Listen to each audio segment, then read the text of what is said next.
All right, to make this evening go well, you guys need a couple of items. Everyone needs to get a hands on some type of Bible, preferably a Christian Bible. It's paper and a pen or a pencil. And a debit card. Some scissors. Can we just use our Where we get all this stuff? Yeah, you can. You got some stuff you can pass down. You can totally use your phone if your Bible is on your phone. It's warm to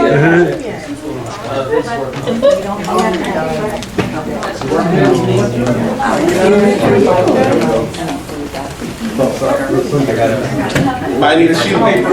Yeah. Just a sheet of paper. Oh, got it. Thank you. Sheet of paper. Who needs a sheet of paper? Anybody? Back there. I'll take a sheet. Yeah, take a Bible. Thank you. No, I might mess Who up. else needs paper? Yeah. And while that's being passed out, I need someone to crack open the Bible. That works. That works. Crack open the Bible to Genesis 41. And then I need one other person to go ahead and find Colossians 1:19. So first person find Genesis 41. What verse? 28, 57. That's long. It's good. It's long, but it's good. And the second person need to find Colossians 1, verse 19 and 20.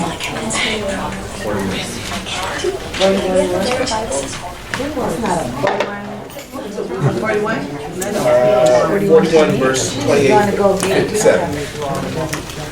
Here, hold this one. If that's not good, then. Is that better, Mom? Genesis 41, 28 through 57. Since we're in the hood, 28 through 57. Colossians 1, verses 19 and 20. If you play dominoes, it's called twonk. What was it again? Colossians 1, 19 through 20. So look for those things. Those who are looking for it, let me give you just a quick rundown why I do what I'm doing. Yes, ma'am. Can you give us all the scriptures? We didn't write them My down. Bible is difficult. Okay, I'll give One at a time. it to you one more time. Genesis 41, 28 through 57. And then the second one is Colossians 1, 19 and 20. 48, Genesis 48, 25. 41, 41. 28 to 57. No, we have a little whiteboard here. Work the other side of people's brain tonight. We're going to bring out some of these cobwebs. Memory side of it.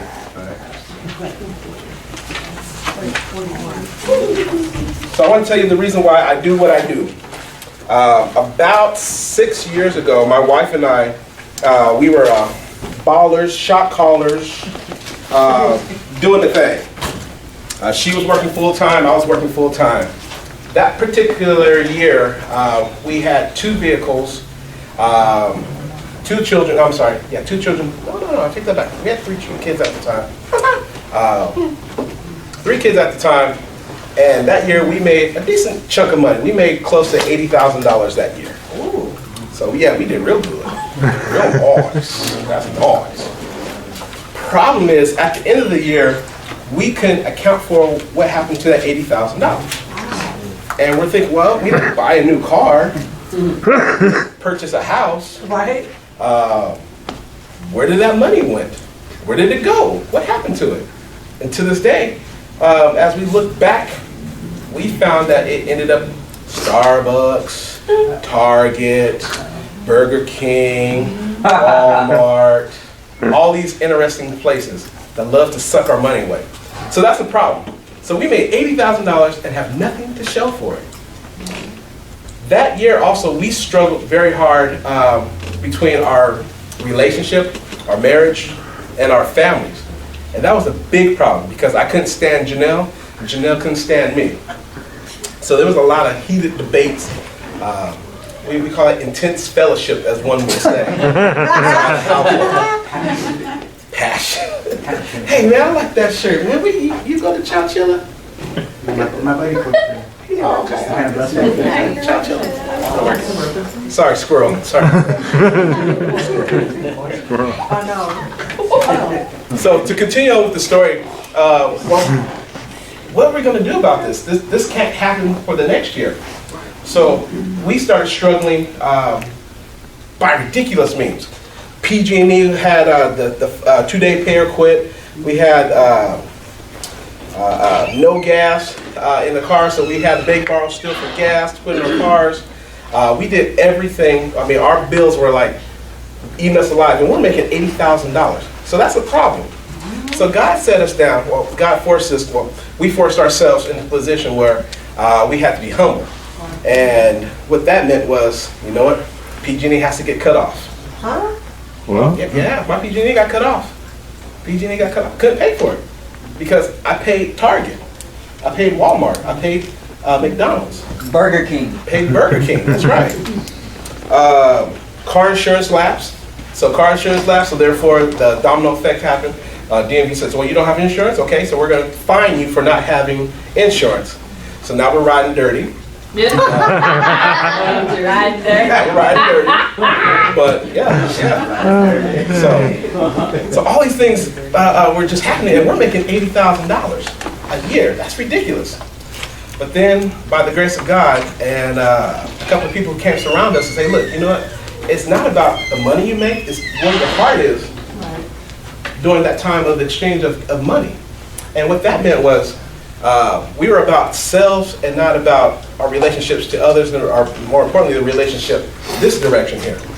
So, putting this all together, after Janelle got this great idea, says, "You know what? Let's homeschool the kids."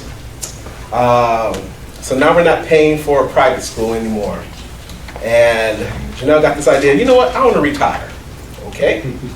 And I decided to take a full-time job as a school bus driver. School bus drivers don't make that much money. So for approximately 5 years after that, we were living off of one income, making about $25,000 a year. So that was a big, huge knockdown. But That was a big downgrade. yes, but that $25,000 a year, oh my gosh. We learned how to survive. We learned how to budget. You know, our relationships got a whole lot better. A whole lot better. Okay? So the reason why I'm here is because there's lots of hope in restoring our faith and finance. Amen. Okay? So with that being said, I got a question for you guys.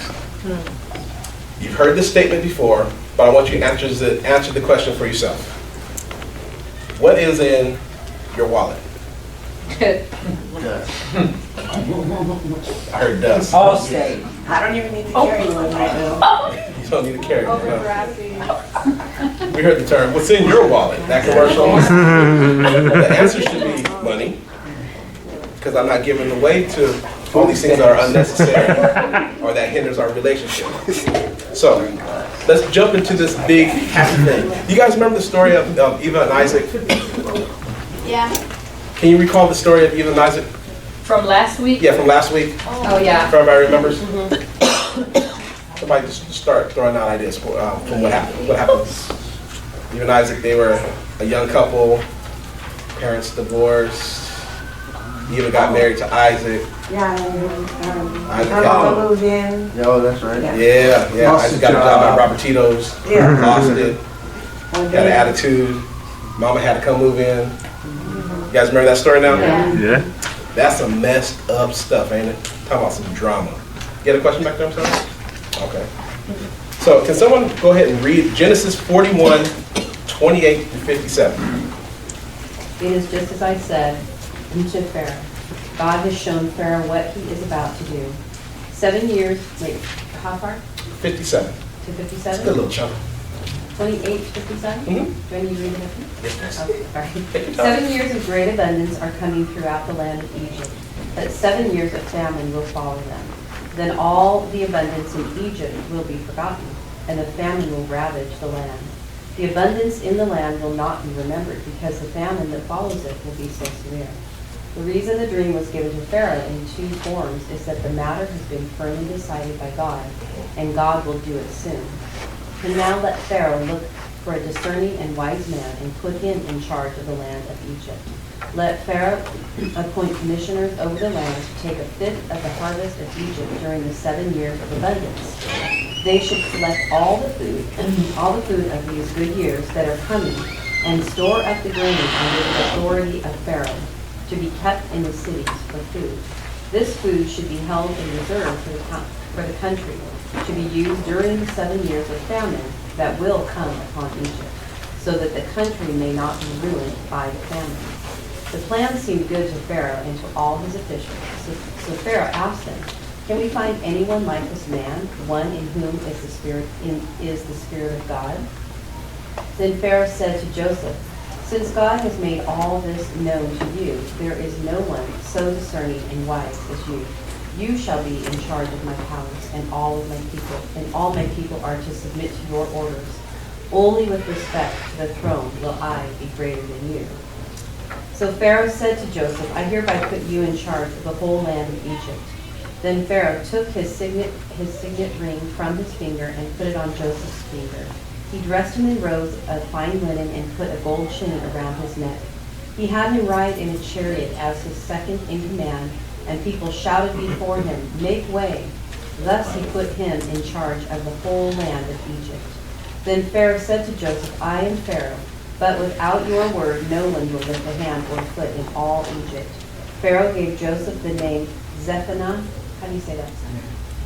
Zephaniah. What do you say? Zephaniah. All right, let's hold it right And there. gave him Asenath, daughter of Potiphera, priest of On, to be his wife. And Joseph went throughout the land of Egypt.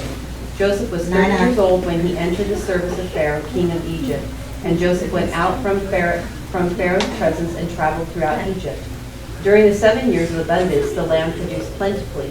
Joseph collected all the food produced in those 7 years of abundance Listen to this part. in Egypt and stored it in the cities.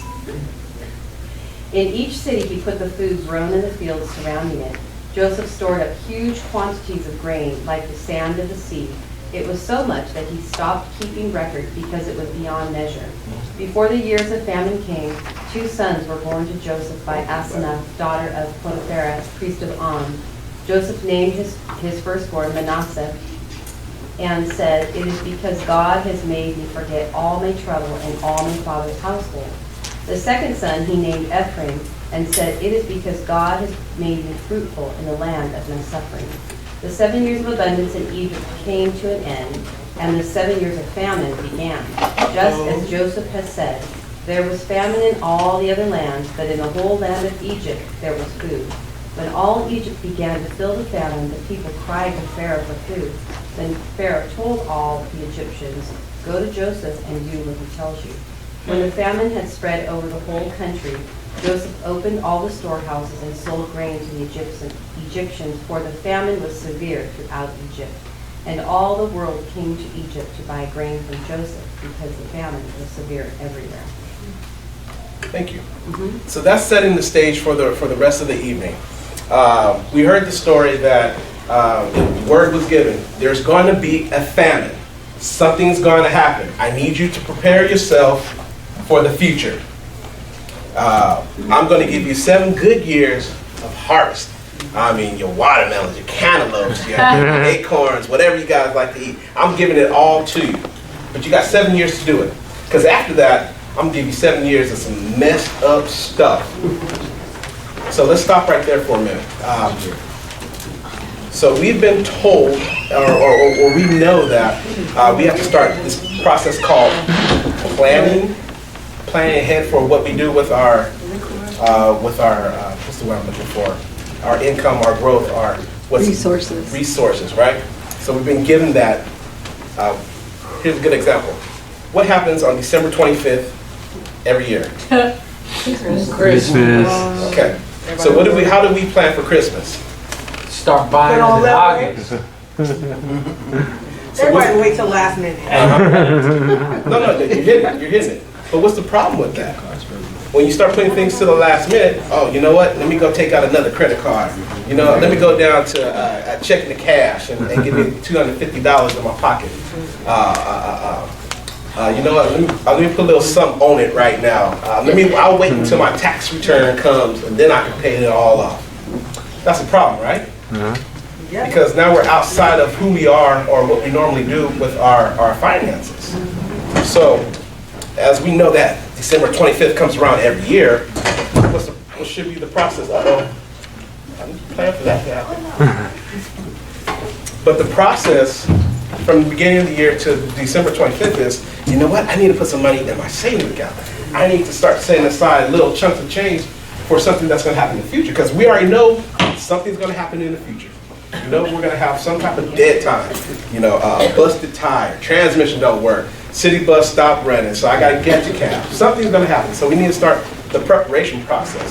And that's what we heard from the scripture here, is the start of the preparation to go through the abundance and then go through the long period of dismal times. So let's take a step back here. What we learned from last week about our 2 priorities. Let's start off there for a second. What are your 2 top priorities? And trust me, I'm gonna connect this all together. Housing and food. Housing. Your 2 top priorities. What are the 2 things that you say, hey, you know what? These is what I live for. You know, my kids and my car. Some people like my hair. Right, and Deshauna, that was her. your 2 top priorities. I don't know, I mean, financially, No, just 2 top priorities. What are the 2 top things in your life that you strive for? my faith and ministry. Okay, great. That's perfect. That's perfect. And remember, our brother talked about, well, I want you guys to take a look back at your week's past spending and tell me how that matches up with your top 2 priorities. For some of us, that's like, wait a minute. I don't know if I can hang out with Phil at 6 a.m. at Denny's buying some tilapia breakfast and stuff. It's not a top priority of mine. Wait, buying tilapia or hanging out with me? Which is Hanging out with you is always my priority. Number 2, after God. After God. So the question I want to ask you guys in the big group is, why isn't that our spending lines up to our priorities? We say we love these things, we strive for, we want the best for these things, but why is it that what we do don't matches up to what we say? So go ahead, answer that question. You got quiet? What was that? Yourself out? What was the question? The question is, your 2 top priorities. Why is it that we can say that I want to make sure my kids have the best Nikes in the world, but when we look at the past spending, just for a week, I'm not talking about for the last year, but it does not line up to what that priority was. Yeah. You know, our spending was, I got to go to the library, I got to get me another Starbucks or whatever it is. So why is it that what we say doesn't match up to what we do? Because we're not telling our money what to do. We prefer instant gratification. What's that? We prefer instant gratification. Instant gratification, I like that. Mostly because a lot nowadays in generations, parents don't instill integrity in their children anymore, Okay? and loyalty, morals, standards. That has a lot to do with it. Sure. You know, that's what I gotta say. Okay, that's good. Anybody else want to join in on it? Yes, I ma'am. think, for me personally, selfishness and lack of discipline, There you go. that's been my issues in the past. That's good. That's good. And my story, that's exactly what it was. I stood in front of people. Yes, I love my family. I want to do this for my family. But yet, I still owe my little $250 to Target, to the Target bill. That didn't help the family out. So that means my relationship must be something's going wrong. There's a disconnect somewhere. Okay, was that Target bill for your family needs or was it for your wants? Let me be honest, I can't remember. Because when I do my shopping, I always make sure I get our needs first, our wants are set aside. Okay. If I can't afford to get a want, hey, I can do without it. If Yeah. we want it, we don't need it. That's one way I learned to budget. And it works for us. Okay. No, I like that. Yeah. That's Right, babe? that's real deep. It's worked so far. I like that. Right there. Yeah, back me up on it, come on. No, it's always been the budget, the penny pincher in the home, you know? Okay. I want to make sure, yeah, our bills got to come first, you know, oh, we can't afford this, sorry, we got to do this, you know? Yeah. I like that. I like that. So, how do we decide what's a need and what's a want? Vacation to Disneyland is a want, it's not a need. Our utility bills, because we can't keep our food cold without PG&E on. But Ice is but gonna how do melt. we decipher? Ice is good enough, there's only so many times you get McDonald's, get free ice. I like that. That's a really good point, Vince, because I read that, I think it was like 30, 40 years ago or something. People in America wrote down their list of needs, and it was below 20. And now our list of needs, at this point, is much higher, significantly higher. So I can't quote any of the, of the numbers, but I do know that our needs are growing. So how do we differentiate? That's a good question. I like that. I would say food, clothing, and housing. Those are your needs. You need? All right. That cell phone. Oh, that's- Jesus, but you know. That cell phone on your lap right there, is that a need or a want? That's a want. That's a want? Yes, it is. Anybody else want to agree or disagree to that? I'll agree and disagree in a sense. I agree because it doesn't gotta be all fancy, you know what I mean? It doesn't gotta be touchscreen, it can be a dinosaur. But I disagree because of the fact that it's a need because you need the phone in order to keep communication with school, with family members, you know what I mean, things like that, emergencies. I even call 911. If you know, my wife, she's diabetic. She, you know, right now her sugars are kind of high. You know, things of the sort, whatever, you know what I mean, or she goes into a coma for, she has a, you know what I mean, a down. She has a down on the sugars, she'll slip into a coma and die. If I can't call 911, we're, you know what I mean? Let me throw a little challenge. I mean, I can always hit the panic button on the alarm system. There you go. You know what I'm saying? Let me challenge you. All right. To honestly really look at what your needs are. Tish, she led us in the right direction. We need shelter, we need food and clothing. You said the cell phone is and is not a need. What other alternatives than a cell phone could you use? You can use a house phone. Because cell phones cost $35 a month. No, they're not, they're free. The devil. Right? Okay, no, that's fine. But I want you to start thinking, I'm just trying to line your thinking to what is really a need and what's a want. Do you need a car?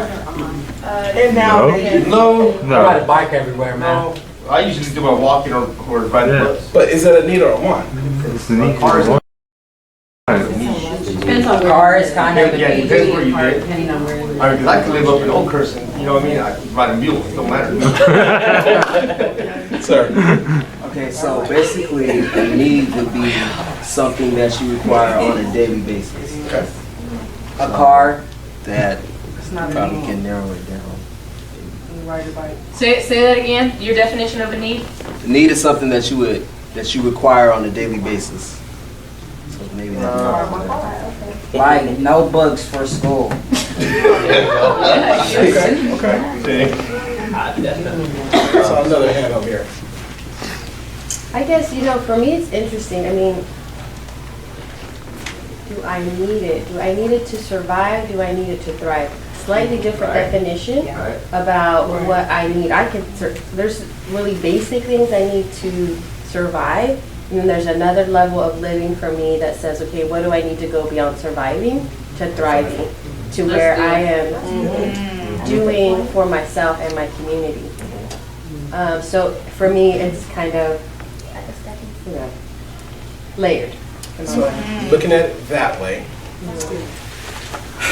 having a car, let's just stick with the car. Having a car, it's safe to say that it's probably a need nowadays, right? It is. Because we like to transport our family to school, to the doctors, to the grocery store. We like to do things here at On-Ramps, taking someone's family and taking them to the store when they don't have a ride, stuff like that, right? Stuff that you're doing, right? I know who's called. And they have a van, Lalo. Oh, yeah, thanks. We're not gonna Oh, yeah, most definitely. but to take your question to the next level there, there's costs associated with that, with owning a car, right? I know. Insurance, registration, gas, Oil change. oil, smog. So now our world is clouded a little bit more with payments and this and that. So that's why I want to ask you the question: is it a need to have a car? Because it's easy for me to pay $1.25 to get on the bus versus that. How much? What? $100, $150 just to upkeep of the vehicle. That's without gas. So I want you guys to start prioritizing, is that really a need in my life? And please understand, I'm not just saying just your car, but start looking at things within inside of your life. How many of you guys have Netflix? Nope. Okay. I have Netflix, but I got Dish 5 years ago. $80. And now I'm paying $8. $8. And how often do you watch movies? Don't answer that I don't publicly. very much. Put it on once in a while. Sure. Really don't watch TV. Sure. Cable. Who has cable? Who has that package, 220 channels, and only watch 6? Be honest. Raise your hand, man. Raise your hand. Raise your hands here. So look at that. How could you cost save that way? Right. Ain't nothing wrong with digital TV, right? Or no TV at all. I got a movie guy. $2 a disc. Get a what? Converter box. Or antenna. Right, right. Can't steal cable no more. I would maintain our integrity. I got a movie guy, $2 a disc. Some discs got 7 movies, some got 5, some got 1. No matter, it's $2 a disc. You guys are crazy. This is good stuff. So I want to continue to move along because now open your eyes to start thinking about needs and wants. So if there's things that you want, you know, I want to have a nicer vehicle. There's nothing wrong with that, right? Or is that a problem? No, if you can afford it. So now if you can afford it? I want a Mercedes-Benz. Can you afford it?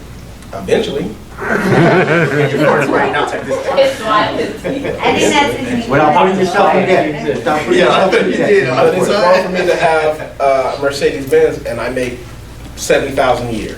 You get it? What are your other finances, your other expenses in your home? Are you going Let's without? say my debts are paid. What does your wife Oh, you're say? free and clear. What was that? Good answer. I didn't know that. What does your wife say? That's another class. Marriage counseling. Down the hall. Bring her in. What are your values? Yeah, I You started the conversation with values, so what are your values? Yeah. You're right. You're right. My values are, I want a Mercedes-Benz. But is it wrong for me to have one and I only make $70,000 a year? I mean, I want it. I really do. Let's open up James here. Huh? Bust some James out. Oh, she said bust some James out. But no, I mean, is that wrong for me to have a C-Class 200 model of the Mercedes-Benz and I only make $70,000 a year? Or better yet, I make only $30,000 a year. Oh, no. I think it's all wrong. Why not? My bills are paid for. Well, if everything's paid for and you had a debt and you saved it, then you can get it. As long as your What bills about are when you paid. lose that job and not making $30,000 a year? That's why you had to buy it. Save it up and buy it. I got you next.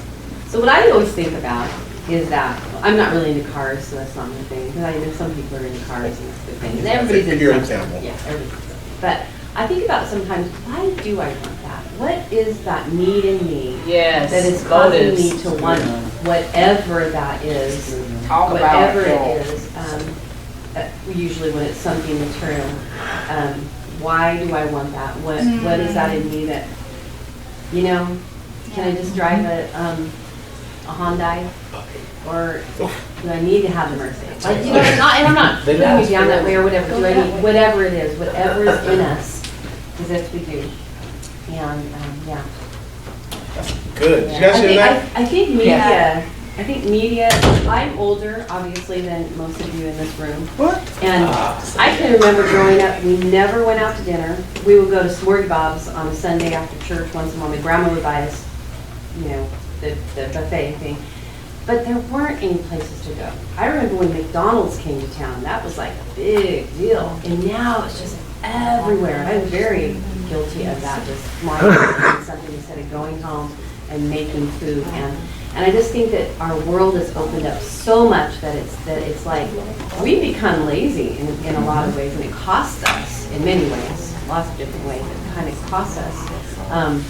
But it's the media and what the values used to be, where you stay at home, you're with your family, you have a big family thing. Now it's like, go get this, buy that, do that, because then that's going to fulfill you, and it's going to make you feel better about yourself, and it's just all a lie at the end of the day. And then we get into bad debt, and we have all these issues that come along with that. We get divorced, and it's just a mess. Oh my goodness. So ask the question. I hope that didn't happen to you, but. No, not that part. But you know what I'm saying? Like, we just I have totally hear you. Yeah. Did you guys hear that?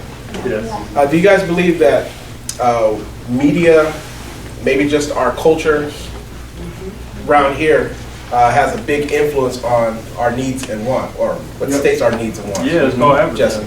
Jesse. Back to the, you asked the question about having a Mercedes-Benz, right?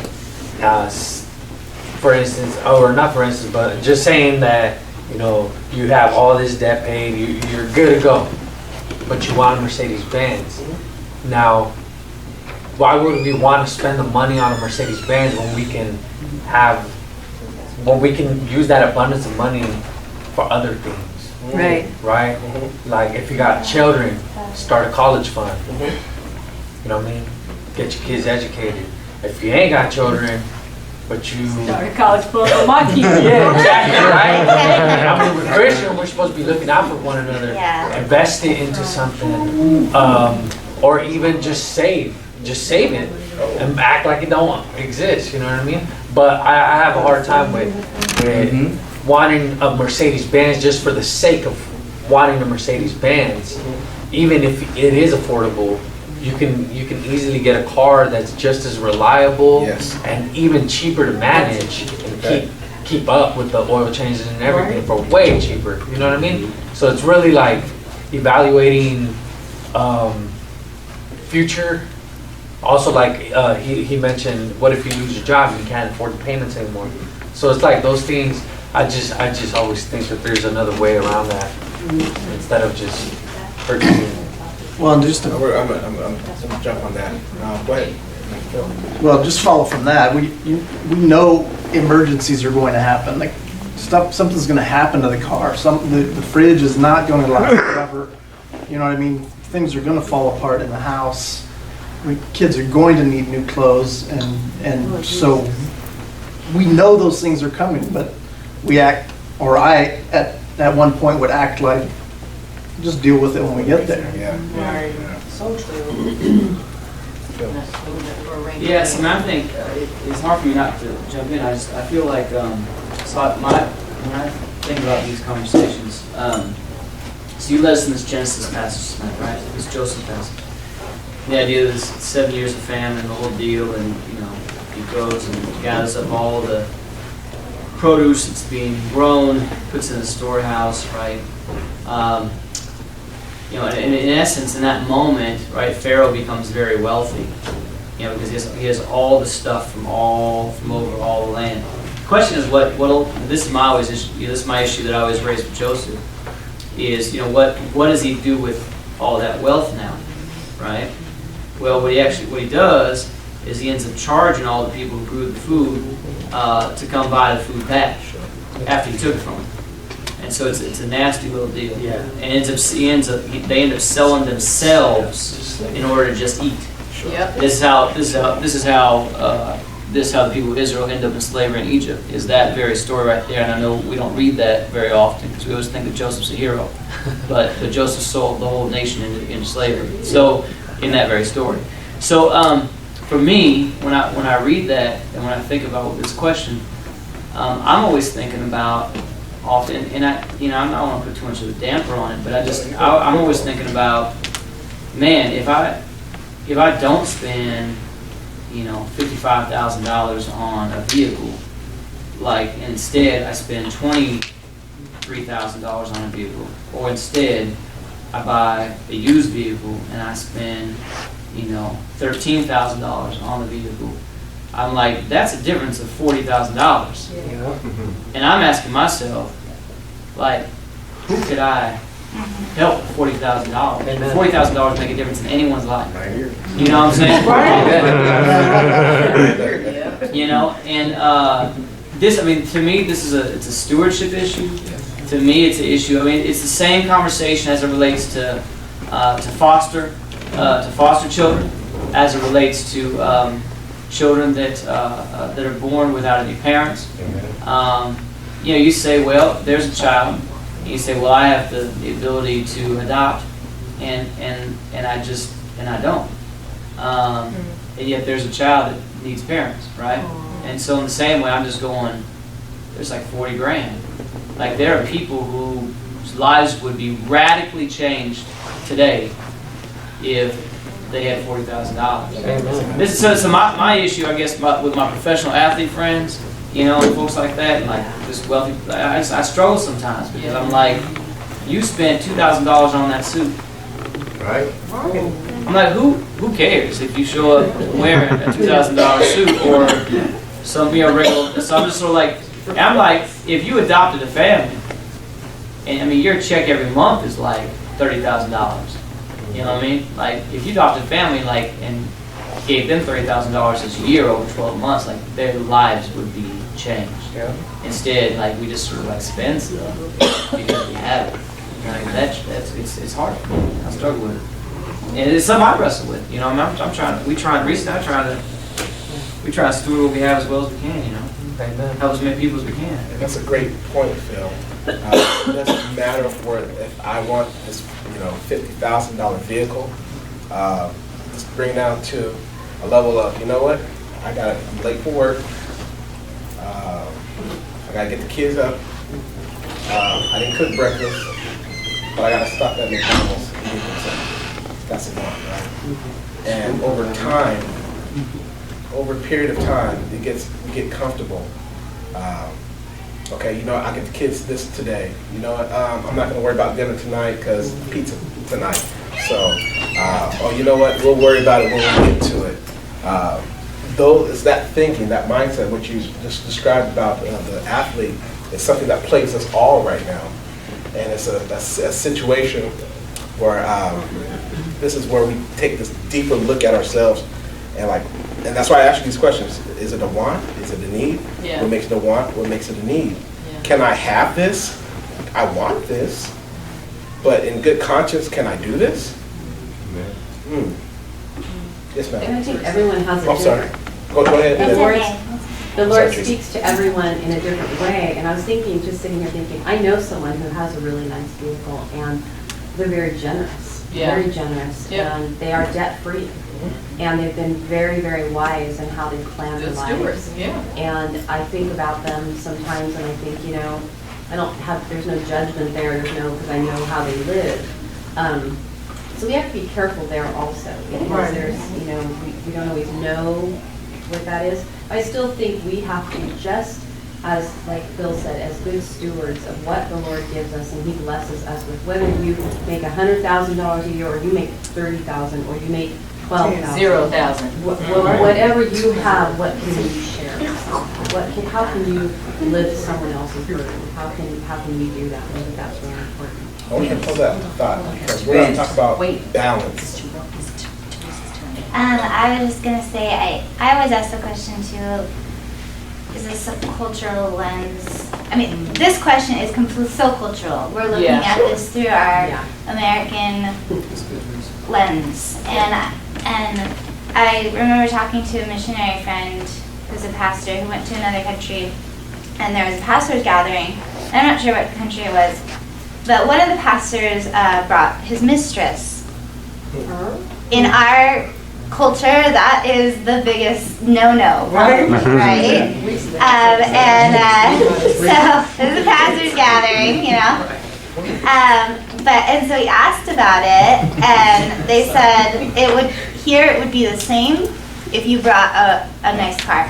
Wow. So much of it is cultural. I mean, could we really answer that question the same if we were talking to in the midst of a starving village? You know, would we still say, okay, no, that's not sinful? Or I think those are important questions to ask. I'm not saying I don't have any answers to that, but I do think it's important to think about globally what would different perspectives bring on. Sure. You know, thank you for saying that, because I have been abroad to countries where people don't have clothes for their children, so, you know, they're running around naked because, you know, they're choosing between clothes and food.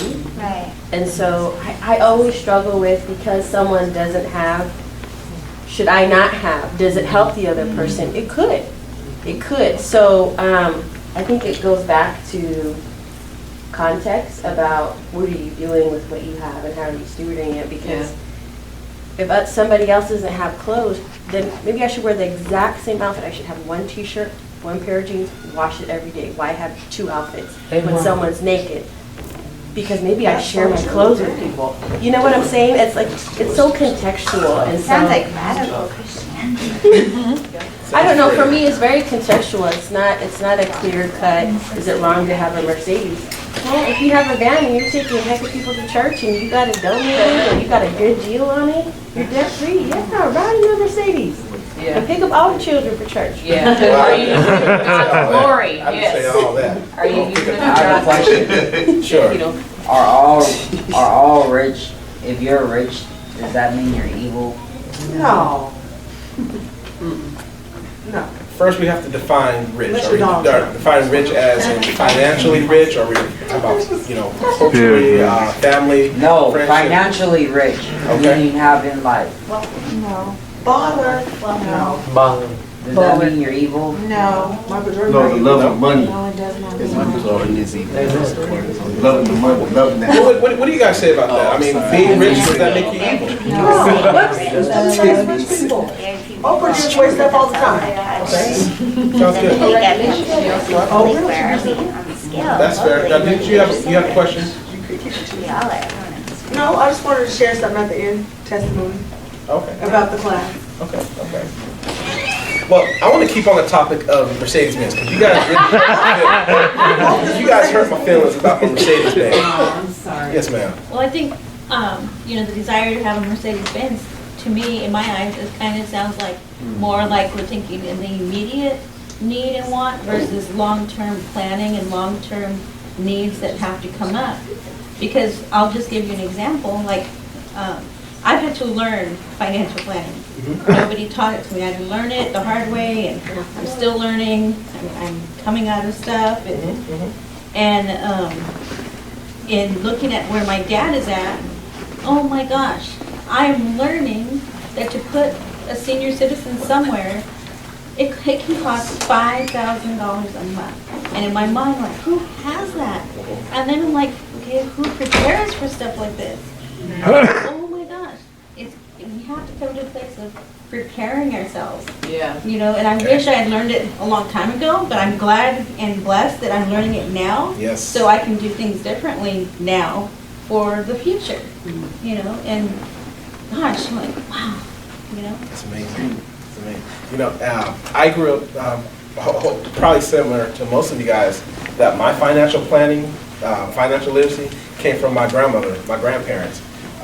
Take some money and you put it under the mattress. When you die, you know, you buy a whole bunch of different life insurances. So when you die, you give to your family later.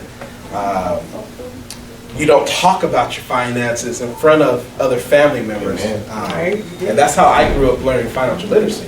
And that's how I had $80,000 and don't know what happened to it. Right. Yeah. Really. Yeah. And so, just like you, taking the same steps, you know, I got to understand and get a grasp of this money. You know, I want to have a Mercedes-Benz. You know, I want to be able to take care of my family in my senior years. And those things comes with planning, right? Which we talked about earlier, right? Just future forecasting, right? When we talked about Joseph and the Pharaoh and all that good stuff.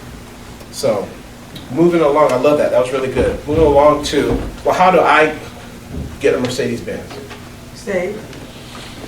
Save. How do we save? What do we have to do to save? We have to set goals, right? We have to set savings goals. That's the hard part. Ooh, you guys don't like it now.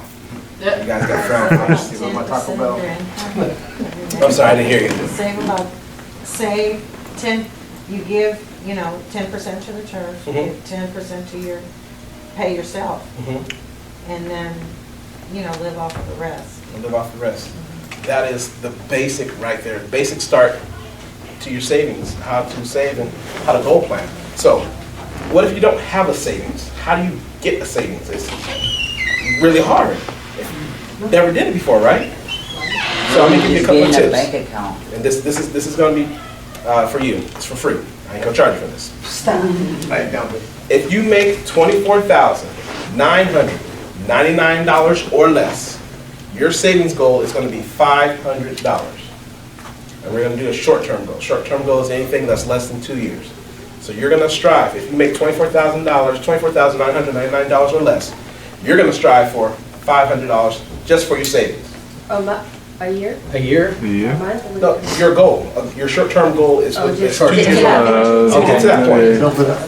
So that's the first thing, and we're gonna call that our emergency fund because we know the kids' teeth don't look good, so we have to put braces on. Somebody might get hurt in a car accident, so we're gonna call that emergency fund. So we're gonna start off with that. So if you make $24,999, your first goal within 2 years is to make $500, put it aside into the bank, and only for emergencies. Well, how do I get there? I don't have a job. Well, what ways can you make money if you don't have a steady job? Recycling. There you go, that's one. What else we got? Babysit. Oh, I'm sorry. If you don't have a job, how can you make that $500 savings goal? Oh, they heard you, but they can't hear everybody else speak. So the first way to do it is save cans, recycle. Right? What else? Babysit. Babysit. What else can you do? Fundraising.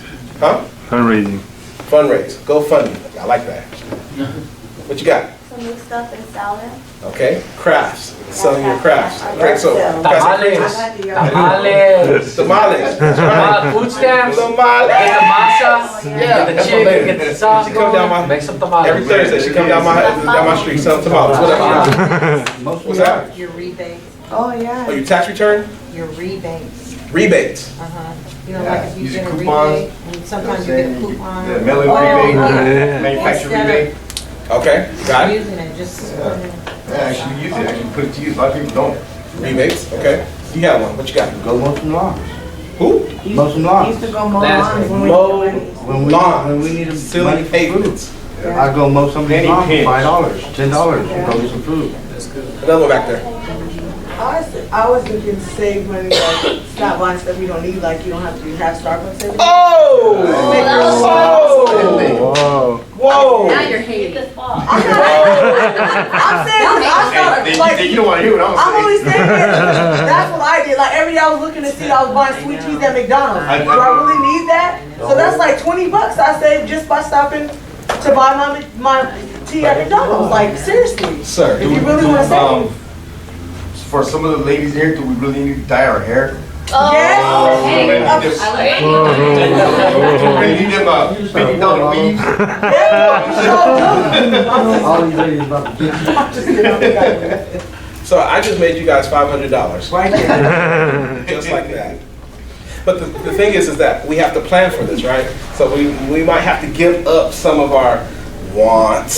Right. We might have to adjust some of our needs to really actually look like needs and not wants. Right.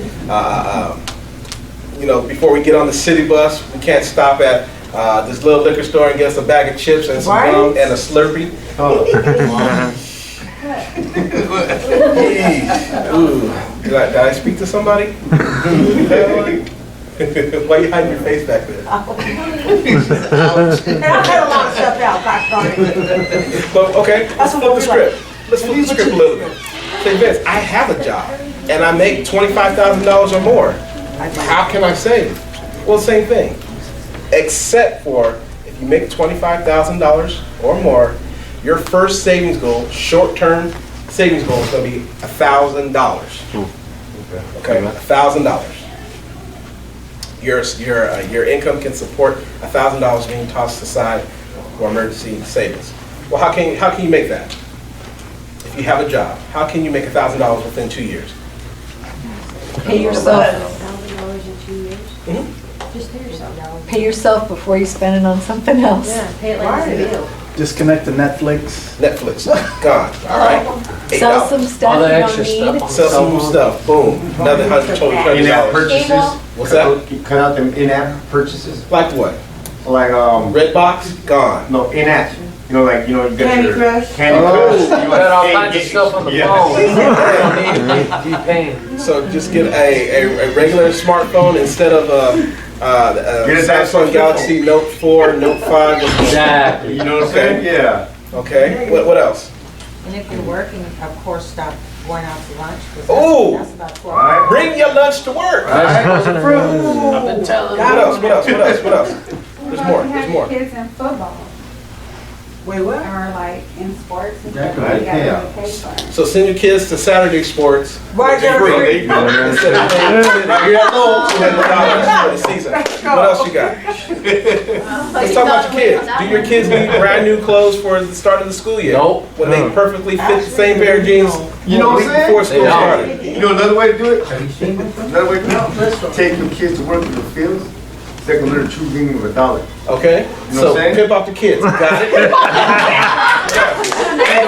I had to do it. Kids can actually do that in the Kids, can I ask you a question? Yeah. I'm sorry, I no, did it. I did it. Growing up, I did it. buy your clothes Yeah. at thrift stores, so you're not paying the full retail Where your price. fellas? Kizzy, how far do you live from your job? I need 3 miles. Ooh, okay, then that does not work. I didn't Yeah, work. you're talking ride the No, bus instead of but yeah, commute. I work in Chowchilla, and it's 42 miles from my house to Chowchilla. Now, luckily for me, and Chowchilla is a popular city. Why? Because we have 2 prisons there. Yep. Therefore, a whole lot of correctional officers carpool. Right, they do. Yeah. They carpool. I used to work in the fields right across the street from Chowchilla Prison. Man, Yeah. I'm sorry for you, man. Machine though, man. You know what I mean? Okay, I'm glad you clarified that. Yeah. So, I just made you guys $1,500, just like that. There you go. So is there an excuse, well, let me take a step back. Who doesn't have a savings? A savings, who doesn't have a savings? Don't raise your hand. But I want you to think about, who does not, which one of you guys do not have a savings? A savings account or a way to save? Now, with all those ideas that were just given to you, your short-term goal for savings is 2 years, less than 2 years, right? When we stated. Now, those ideas, what we just, that we just talked about, I bet you can do that in 8 months or less. But it comes with a balance. It comes with a little bit of discipline. Ooh, it got quiet again. Yes, ma'am. So can I share it right now? Because it's in the same category. Yes. Y'all want to hear Tish? Yeah. Yes. Tish, come on, Tish. I'm all excited, but you guys might not think Come it's on, all Tish, we exciting. excited. It's exciting because you're. But Right? seriously, I just finished this class with him, and saving and all that other stuff was like just foreign language to me. Nobody in my family ever saves anything. So I started this class. Before, I was not able to save not even $5 per pay period. And when you look back and you're like, okay, I could save $5 with the money I made. But I could say today that I have $100 in my savings account. It's the first time ever. I was like, that is the biggest thing to me. That's like $1 million to me, seriously. Yeah. Because I'm like, I literally, if I needed it, I could go and get it Yeah. out of the bank. Like, I'm not sitting here like, oh, I need to borrow $5 just to get to work next. You know what I mean? Like, that's big. beautiful. Y'all don't even know. That's awesome. That's awesome. That's beautiful. So you can do it if you really want to. I stopped the whole McDonald's and going out to eat all the time. Brought my own food. And I was able to bless someone else that needed money. I was able to hand them $50 because they were doing bad, and I was always the one that was getting blessed. Now I was able to bless someone else. See, that's that what was it's about. so big to me. That's awesome. That's So I'm just saying, I encourage you guys, please get a savings account. And if you're like me, I will go into the savings account and dip in there too. I didn't get a card, so that I have no access to my money. Like, I would have to go during bank hours, and I work during bank hours. Look at that. So I did whatever I had to do to save, and because I really want to be a better person and have a better future for my family. So, just want to share that. Thank you, Tish. That's awesome. If I can shine the light into your situation just a little bit brighter, might help somebody out. I'm not going to talk about you too badly, but I challenged Tish to get start her savings, and I challenged the whole class, but specifically Tish. She told me that, you know, I have this plastic thing that's in my wallet, and when I slide it, I don't feel anything. Yep. But when I take my dollar out and hand it to somebody, I kind of, wait a minute, I don't feel right. But doing this, you do that all day. So what I challenged Tish was like, okay, so you want to save money, but you want to do it in a way where you're not having an emergency on a Friday night, gotta have pizza because I don't feel like cooking dinner. So what I challenged her to do is to open up another bank account, a separate bank account, totally different bank than her normal banking. Once you open up the account, just get a basic savings account. You don't need all the overdraft protection because you're saving. You don't need to have the account monitoring fee because we have the FDIC, which protects our money. The federal government protects our money. But just to get a simple account. So when you get paid, you take your little $20, $100, $50, how much, it doesn't matter to me. And you go to that bank, and you'll notice that when you deposit your money in the bank, there's never a line. But when you need to take that money out, there's a long line. But what it does, it forces you, okay, you know what, I'm getting out of the mode of swiping, and I'm getting into a mode of being intentional about what I'm doing with my money. Now I'm starting to do this thing called planning. So I know that if I build the savings, I'm going to have a reserve for the future. My rainy day fund. Have you ever heard that term, rainy day fund? It never made sense to me. What's a rainy day? I can go spend money? No. What a rainy day is when all hell is breaking loose.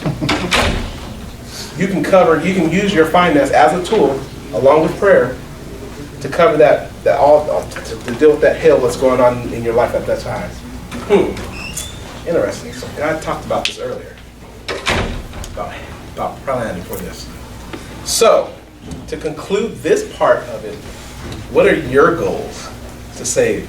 Have you guys thought about this in the few minutes that we talked about? How you want to save, how fast you can save, where you can get a second job, what you can do, crafts to sell on Craigslist, eBay, whatever it is.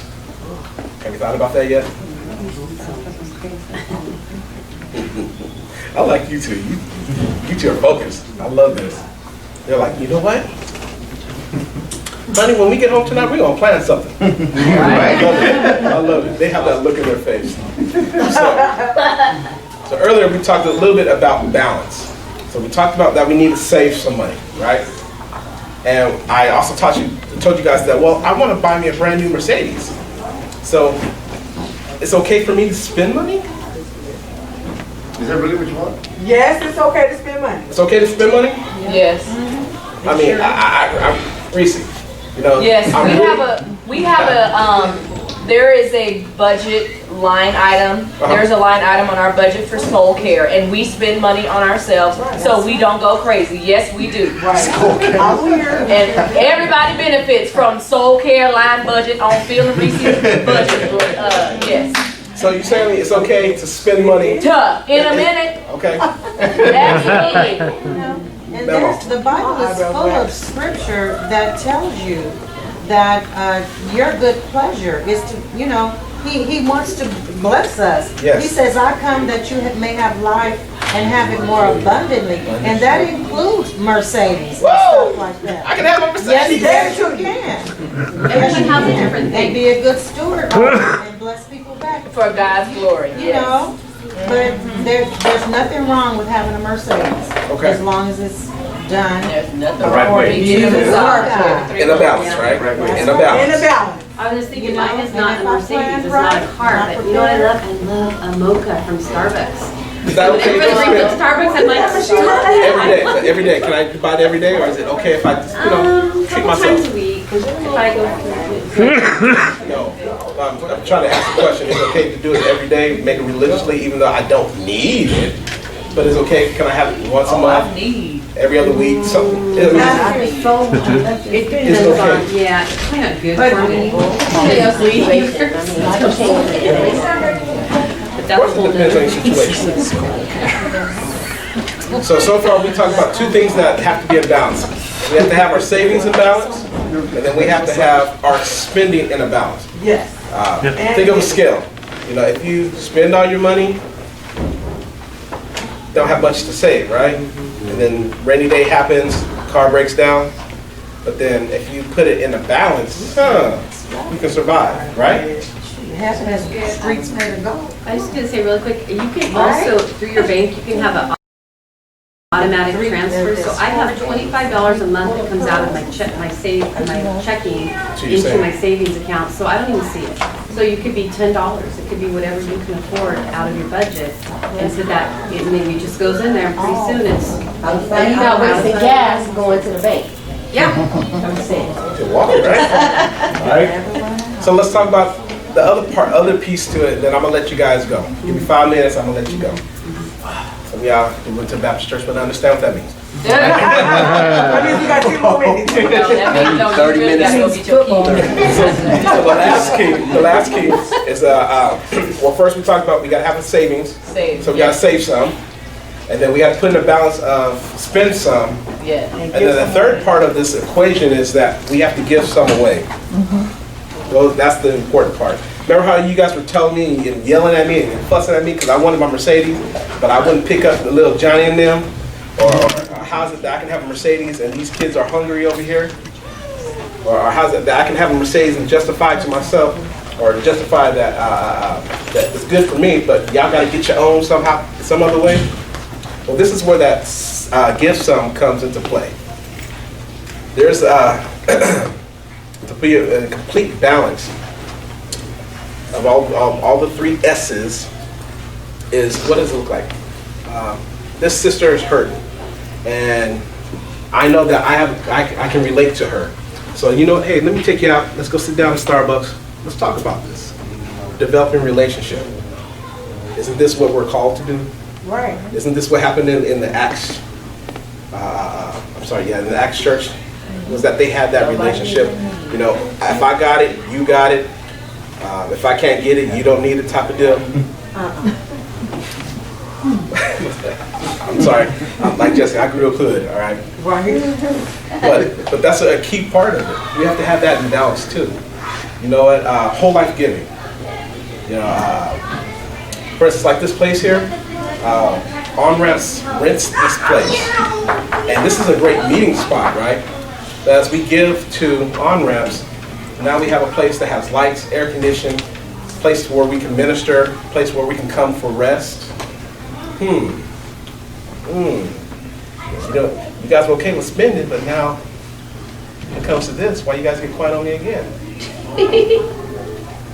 So, to wrap this all up, there's 3 things you do with money. After you pay your bills, the 3 things you do with money is that you save some, you spend some, you give some away. Like I said, tithes can be part of giving it away. You know what? I have an extra vehicle. Here, go take it. I know you need to get to the store. I know you need to get your kids to school and that. So, with that being said, ladies and gentlemen, what questions do you have for me? No questions? Now, I want to be honest with you guys. There's a whole lot that goes with faith and finance.